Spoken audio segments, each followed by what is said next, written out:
বেগুন ছোট ছোট করে কেটে নিতে হবে, টমেটো বাটা আর কাঁচা লঙ্কা, নুন হলুদ মাখাতে হবে বেগুনকে। তারপরে ভালো করে ভেজে নিতে হবে।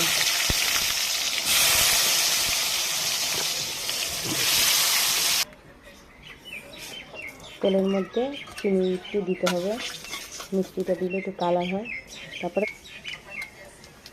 কালো জিরে ভাজা হয়ে গেলে পেঁয়াজ কুচি দিয়ে দিতে হবে, পেঁয়াজ কুচি ভালো করে ভেজে নিতে হবে। তারপর টমেটো বাটাটা দিয়ে দিতে হবে, ভালো করে নাড়াচাড়া দিয়ে নুন হলুদ দিয়ে ভালোভাবে নাড়াচাড়া করতে হবে। তার মধ্যে একটু কালারের জন্য একটু শুকনো লঙ্কা দিয়ে দিতে হবে।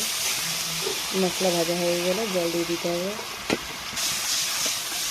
ভালোভাবে কষানো হয়ে গেলে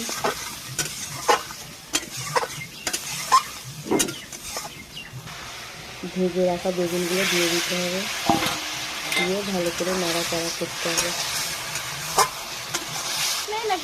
এটাকে একদম গা মাখা করে নামিয়ে দিতে হবে, রান্না হয়ে গেছে।